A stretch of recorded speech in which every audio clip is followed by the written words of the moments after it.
할렐루야. 오늘 참 좋은 날입니다. 늘 하나님은 우리 예배를 기쁨으로 영광 중에 받기를 기뻐하십니다.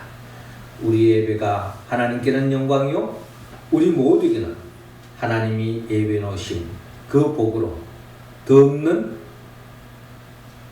축복의 자리가 될 뿐만 아니라 이 한 주간도 하나님의 은혜 속에 하나님의 나라를 살아가는 우리 모두가 되기를 주의 이름으로 축원합니다. 하나님께서는 말씀으로 천지 만물을 창조하시고 에덴 동산을 창설하시며 그곳에서 아담과 하와, 나아가 아담의 후손 모든 인류들이 거기에서 영원토록 하나님의 나라의 그 행복, 그 기쁨을 만끽하며 영원히 살기를 원했습니다. 하지만 결국 아담과 하와는 하나님이 먹지 말라고 하는 선악을 알게 하는 나무의 열매를 먹음으로 에덴 동산에서 쫓겨나는, 즉 하나님의 나라를 상실하는 삶으로 전락되고 말았죠.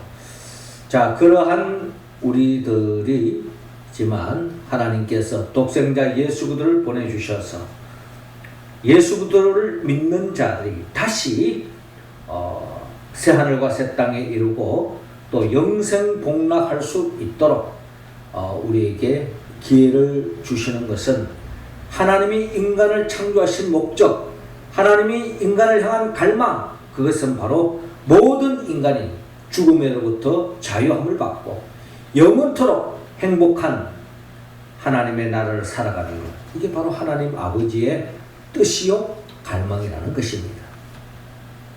하나님은 이 갈망을 예수 그리스도가 깨닫고 예수 그리스도가 이 땅의 모든 사람들이 그 하나님 아버지의 뜻을 헤아리고 그 아버지의 뜻대로 하나님의 나라를 살아갈 수 있도록 구원시키기 위하여 이 땅에 오셨습니다.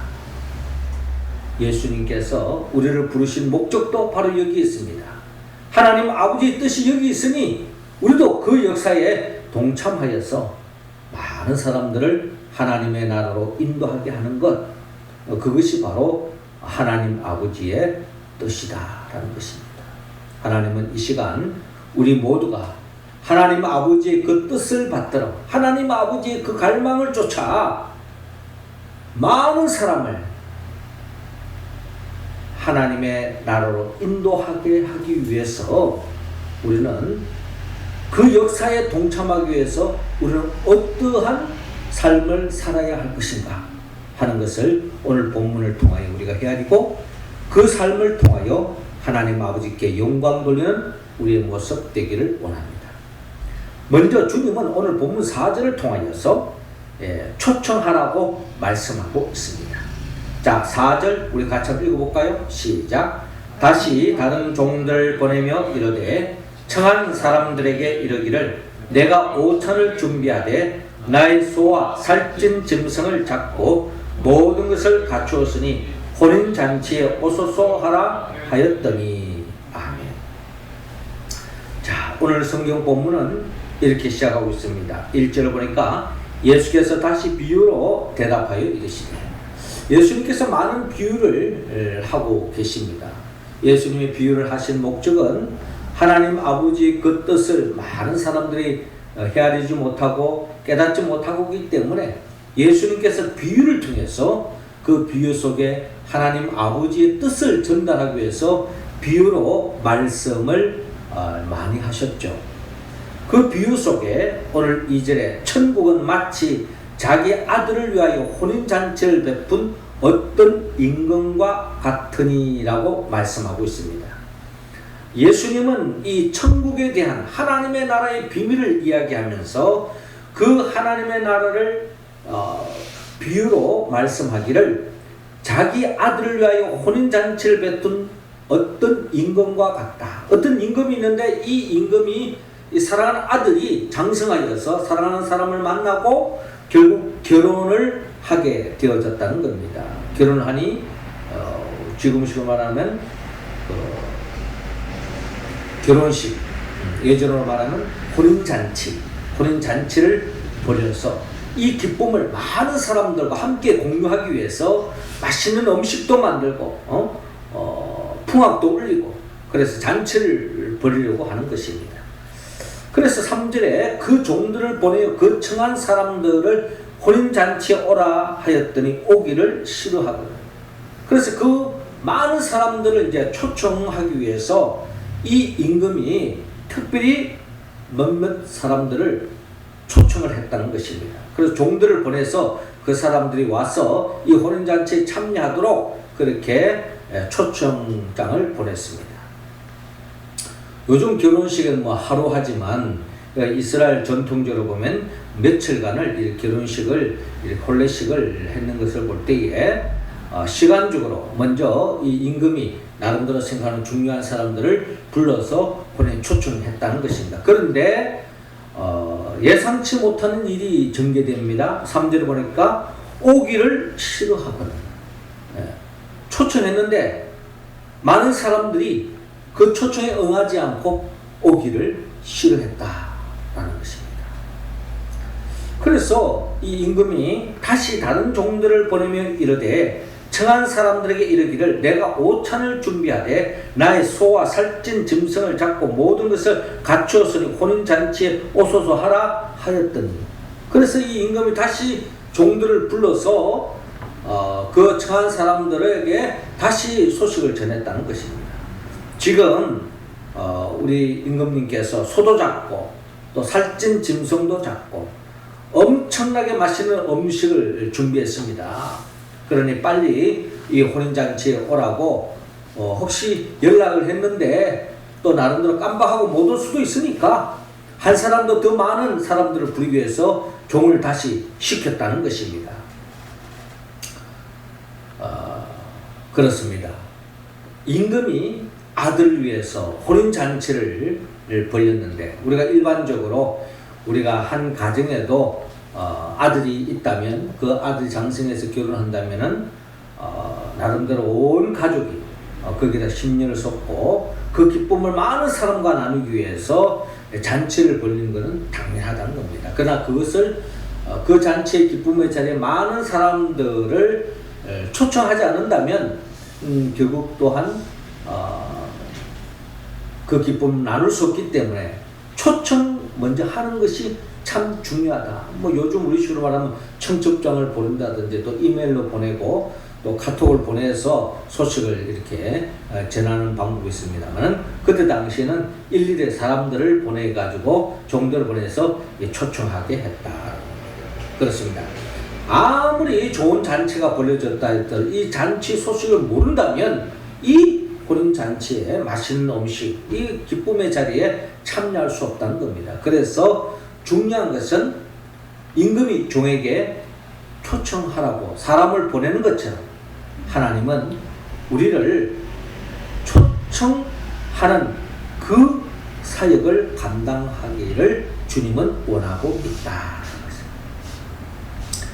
자, 이 예수님의 이 비유의 이 혼인잔치를 우리가 영적으로 성경 전체적인 맥락에서 그 말씀을 우리가 헤아려 본다면 아마도 예수님은 요한계시록 19장 9절에 나타나 있는 이 어린 양의 혼인잔치를 미리 예고하시고 또 준비하게 하기 위해서 이 비유의 말씀을 들려주고 있다. 그렇게 우리는 이해할 수 있습니다.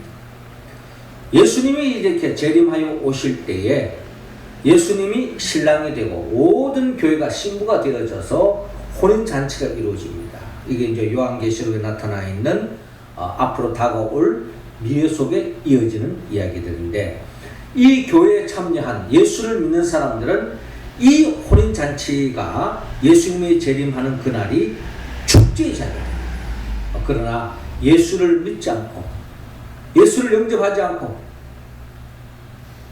이런 사람들은 심판의 자리가 될 수밖에 없다는 것입니다. 그래서 예수님이 바라는 바는 한 사람이라도 더 이 예수님이 재림하여 오실 때에 이 혼인잔치의 기쁨의 자리에 참여하게 하기 위해서 한 사람이라도 더 초청하게 하는 것이 바로 예수님의 바람이요 하나님 아버지의 뜻이라는 것입니다. 요한계시록 19장에 어린 양의 혼인잔치에 청함을 받은 자들은 복이 있도다 라고 말합니다. 그래서 많은 사람들을 초청하기 위해서 우리들을 불러주셨다.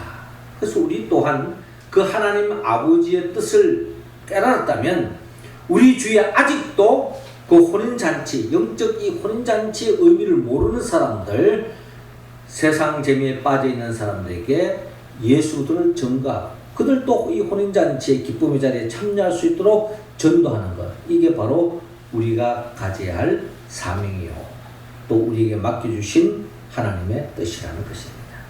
로마서 10장 14절 15절을 보니까 그런즉 그들이 믿지 아니하는 일을 어찌 부르리요 듣지도 못한 일을 어찌 믿으리요 전파하는 자가 없이 어찌 들으리요 보내심을 받지 아니하였으면 어찌 전파하리요 기록된 바 아름답도다 좋은 소식을 전하는 자들의 발이요 함과 같으니라 라고 기록되어 있습니다.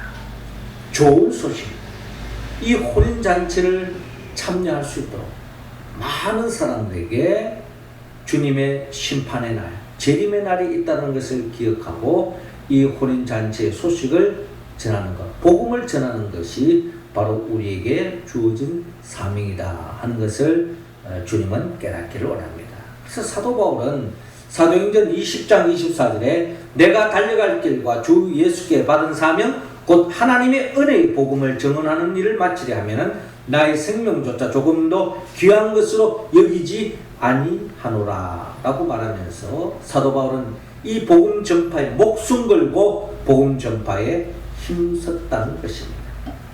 사도행전 16장 31절에도 주 예수를 믿어라 그리하면 너와 내 집이 구원을 얻으리라. 이 구원의 의미는 바로 혼인잔치에 참여할 수 있다는 겁니다. 그러기 위해서는 예수를 믿어야 된다는 것이죠. 고린도서 9장 16절에 사도 바울은 내가 복음을 전할지라도 자랑할 것이 없으면 내가 부득불할 일입니다. 만일 복음을 전하지 아니하면 내게 화가 있을 것이로다 라고 말하고 있습니다. 사도 바울은 이 복음 전파하는 이 일을 내가 소홀히 한다면 그 복음 전파를 듣지 못해서 결국은 멸망길로 간다면 그것은 더 없는 나에게 아픔이요 슬픔이기 때문에 한 사람이라도 더 복음 전파하는데 힘쓰는 그런 의미로서 사도 바울은 복음 전파의 중요성을 강조하고 있습니다. 다니엘서 12장 3절에 지혜 있는 자는 궁창의 빛과 같이 빛날 것이요 많은 사람을 옳은 대로 돌아오게 하는 자는 별과 같이 영원토록 빛나리라 라고 말씀하고 있습니다. 많은 사람들을 옳은 대로 어린 양의 혼인잔치 주님의 그 심판하러 오시는 그 주님 앞에 심판의 대상이 아니라 축제의 자리에 참여하도록 하기 위해서 그들을 주께로 인도한다는 것은 가장 가치 있는 일이요 하나님이 기뻐하는 일이다 라고 말씀하고 있습니다. 우리 모두는 주가는 생명 그들을 주님께로 인도하고 또 장차 어린 양의 혼인잔치 주님의 재림날이 있다는 것을 기억하고 그들을 주께로 인도하는 데 힘쓰므로 인하여 우리 자신이 천국 잔치에 참여할 뿐만 아니라 많은 사람들을 그 자리로 초청하는 이 사명을 감당함으로 더없이 주님 앞에 칭찬받는 우리 모두가 되기를 주의 이름으로 축원합니다.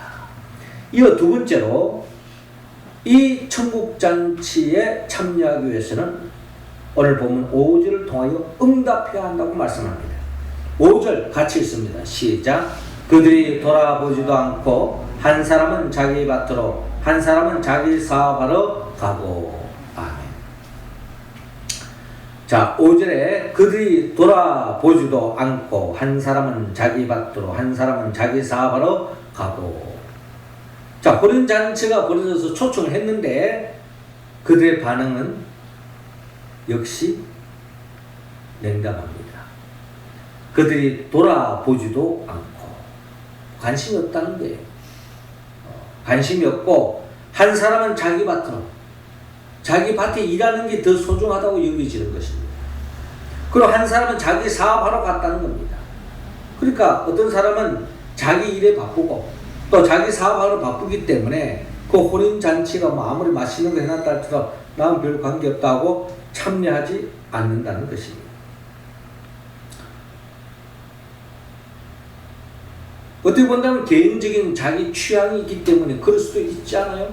그런데 우리가 영적으로 우리가 성경적인 관점에서 우리가 한번 헤아려 본다면 결국 많은 사람들이 하나님의 뜻에는 관심이 없습니다. 하나님의 바람에 대해서는 관심이 없습니다. 어떻게 하든지 자기 기쁨, 자기 만족, 자기의 꿈을 이루는데 더 관심을 갖고 있는 것이 이들의 모습이라는 겁니다. 마지막 때가 되면 될수록 하나님 뜻보다는 자기의 뜻을 더 앞세우는 사람이 점점 더 많아진다.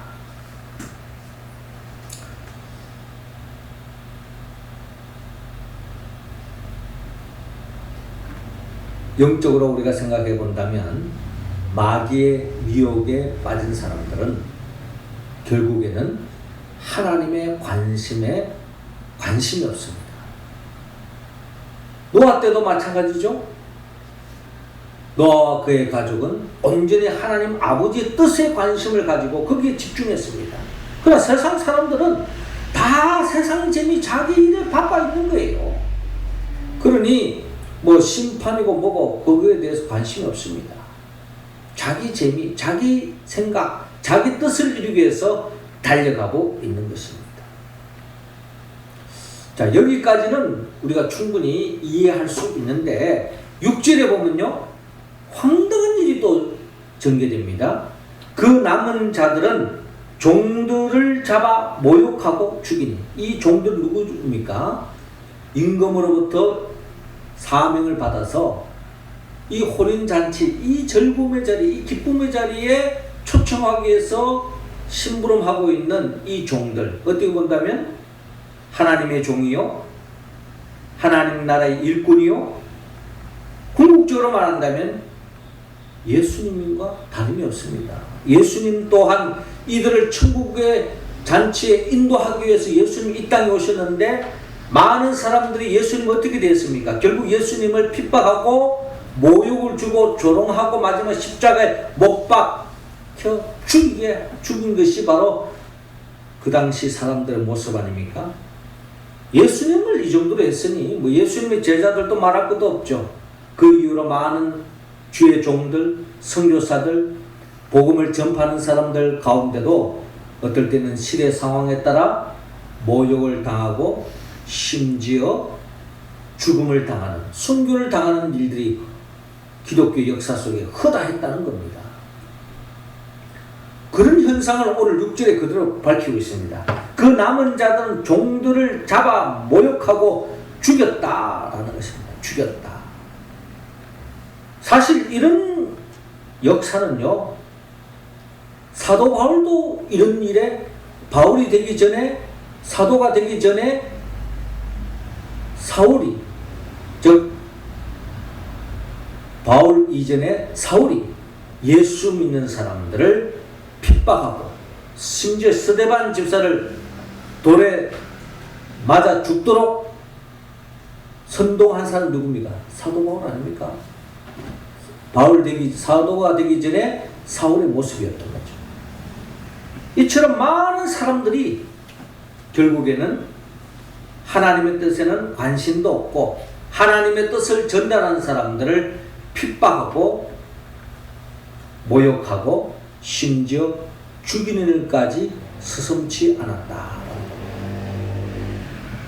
앞으로 마지막 때가 되어지면 이러한 일들이 우리에게도 있을 수 있다. 자, 이런 상황 속에서 임금이 이 소식을 들었습니다. 종들을 모욕하고 심지어 죽였으니 이 기쁨의 잔치 자리가 벌어져야 할 이 상황에 살인 사건까지 일어났으니 이 임금의 입장을 봤을 때는 한마디로 황당한 거죠. 그래서 7절에 임금이 노하여 군대를 보내어 그 살인한 자들을 진멸하고 그 동네를 불사르고 이에 종들에게 이르되 혼인잔치는 준비되었으나 청한 사람들은 합당하지 아니하니라고 기록되어 있습니다. 자, 초청했는데 오지 않은 것은 관심도 없을 뿐만 아니라 그 심부름한 종들을 주의까지 했으니 왕이 그냥 노발대발한 겁니다. 이게 바로 복음 앞에 선 세상 사람들의 반응이다.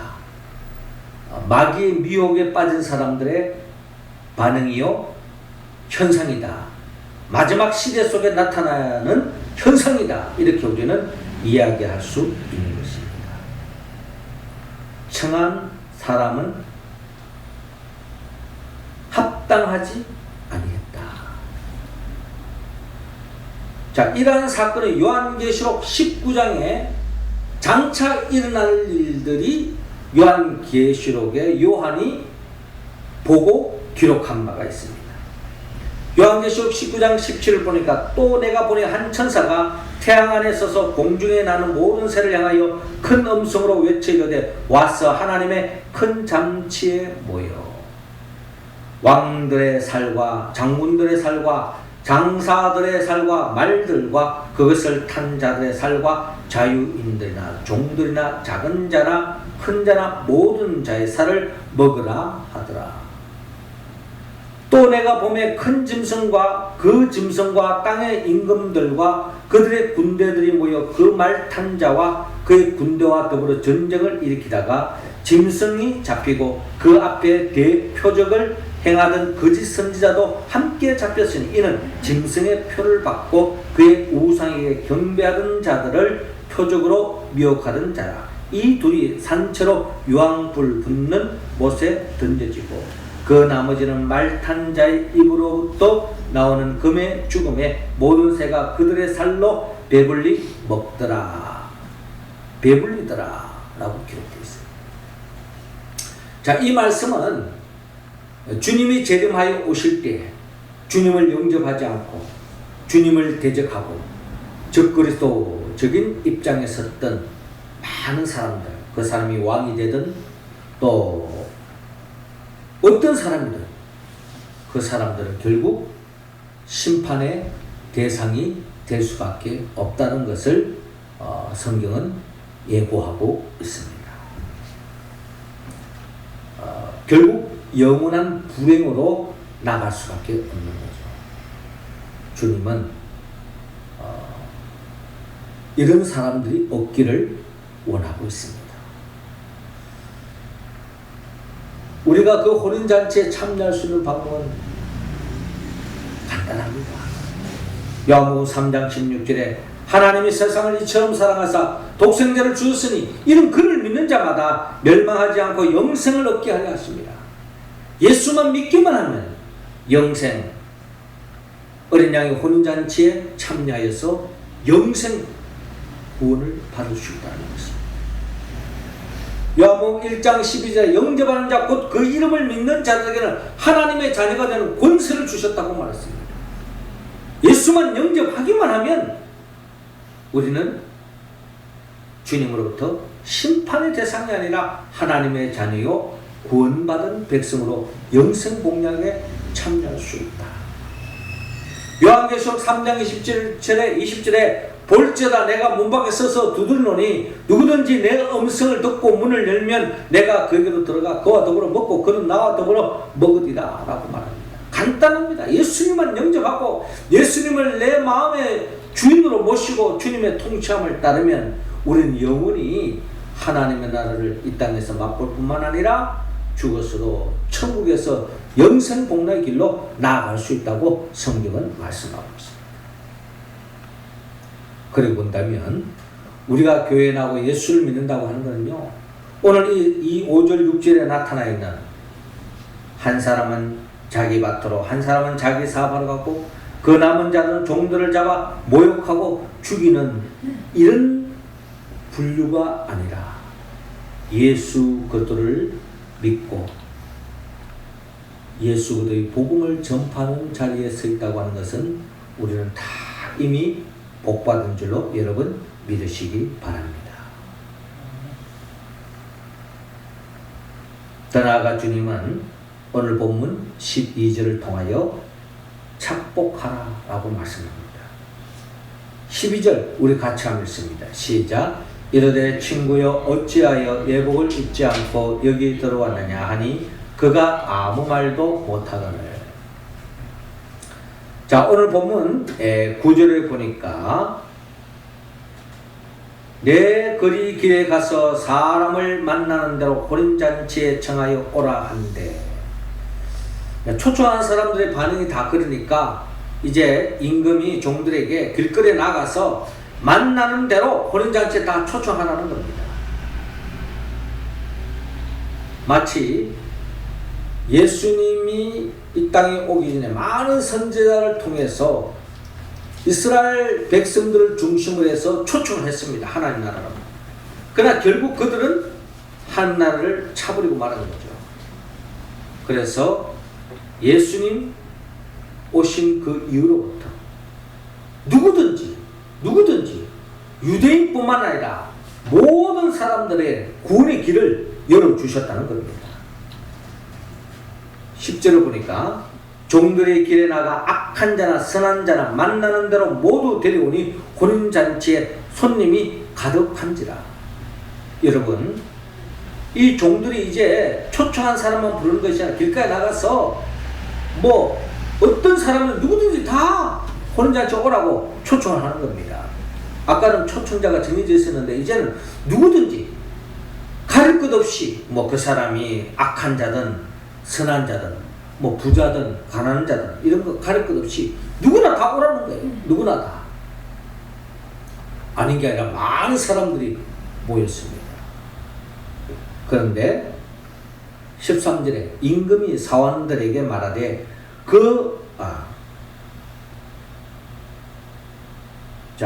임금이 손님들을 보러 들어올세 거기서 예복을 입지 않은 한 사람을 보고 라고 기록되어 있습니다. 예, 그때 당시엔 그냥 예전에 잔치가 벌어질 때에 그냥 초청장만 보내는 것이 아니고요. 초청 대상자들에게 그 혼인잔치에 참여할 때 입는 아주 좋은 옷을 보냈다고 합니다. 예복을 보냈다는 거죠. 우리가 신랑 신부가 다 옷을 다 결혼식 할 때는 작업 벗고 하지 않잖아요.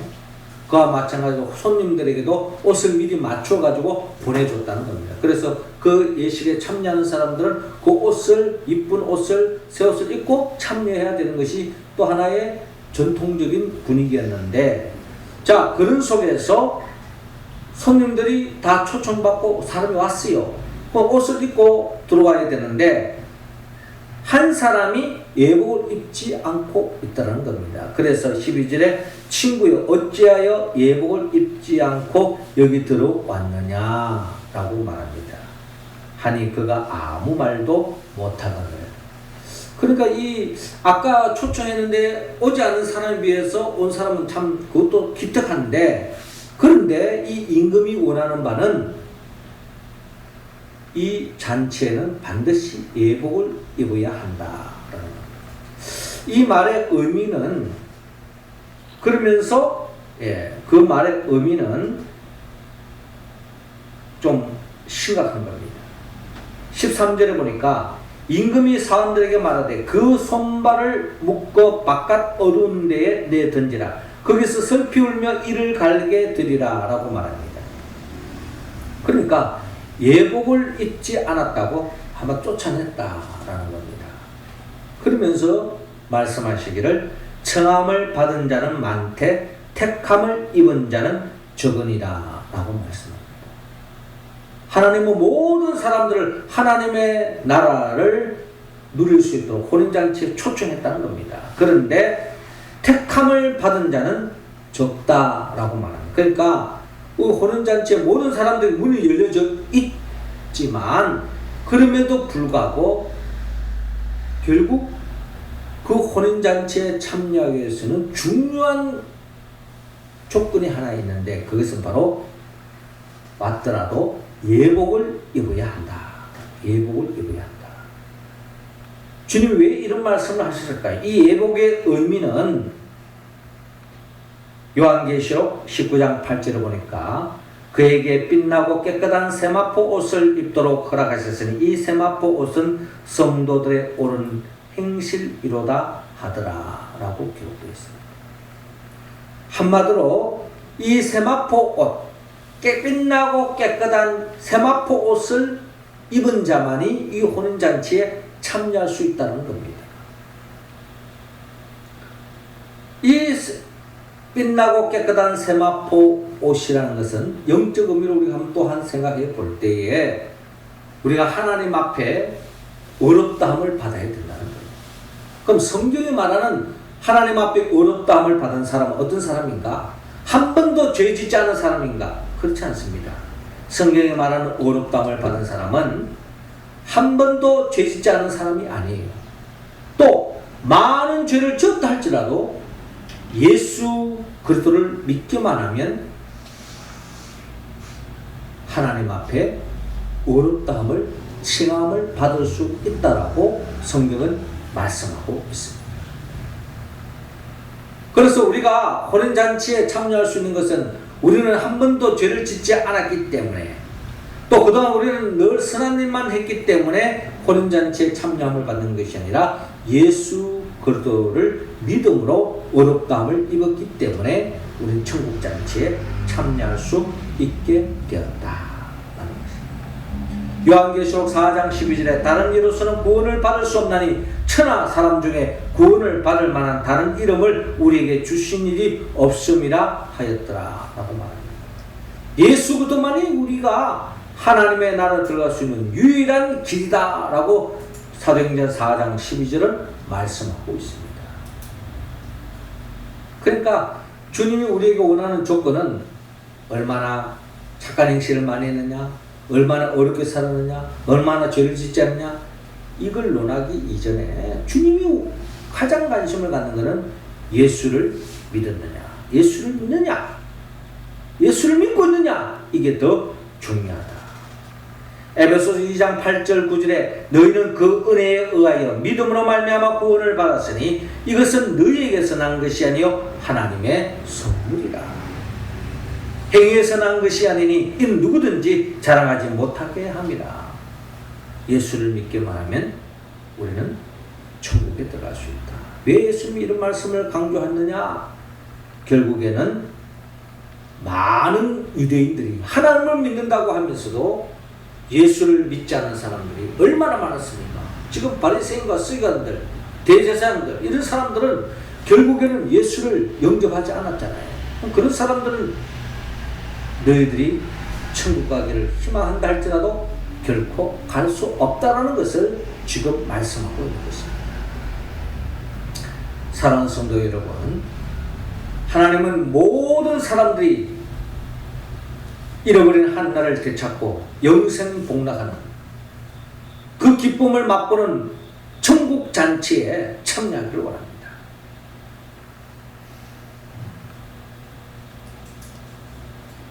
그 뜻을 깨달은 우리들은 주님의 심정을 가지고 이 천국 잔치를 모르는 사람들에게 복음을 전파해야 합니다. 또한 그들이 그 예수를 영접한 자만이, 응답한 자만이 결국에는 천국 잔치에 참여할 수 있고, 결국 궁극적으로 예수를 믿어야 구원받을 수 있는 것처럼 잔치 예복을 착복해야 된다는 것입니다. 우리가 이 말씀에 응답할 때에 우리는 하나님 아버지의 뜻을 이룰 수 있고 하나님 아버지의 그 뜻에 동참할 수 있습니다. 우리가 어떻게 이 말씀에 온전히 응답할 수 있을까요? 성령의 도움을 받아야 합니다. 성령은 예수 그리스도의 영입니다. 예수님은 우리를 위하여 십자가에 못 박혀 죽으시고 부활하신 분이죠. 그분의 영 보혜사 성령의 도움을 받아서 우리 모두는 주님의 마음을 읽고 예수님처럼 복음 전파하고 그들 하나님의 천국잔치에 초청하고 힘써야 할 것입니다.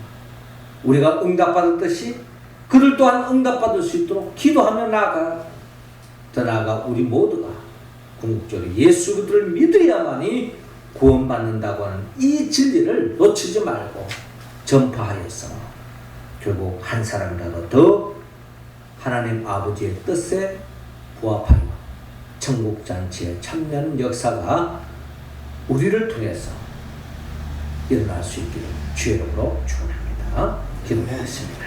하늘에 계신 우리 아버지, 이 시간 우리 한 사람 한 사람에게 성령의 기름을 부어주시고 성령 충만함으로 말미암아 우리에게 맡겨주신 그 복음을 전파하며 초청하는 데 힘쓰는 우리 모두가 되게 하여 주시고 그리하여 그들이 다 예수 그들을 영접함으로 응답하는 심령이 되게 하여 주시옵시고 궁극적으로 예수 그들을 믿어야만이 구원 얻는다고 하는 이 진리를 놓치지 않고 예수 그들을 붙잡고 우리 자신과 함께 많은 사람들을 천국잔치에 참여하는 이 역사에 동참할 수 있도록 인도하여 주옵소서. 예수님의 이름으로 기도하옵나이다. 아멘.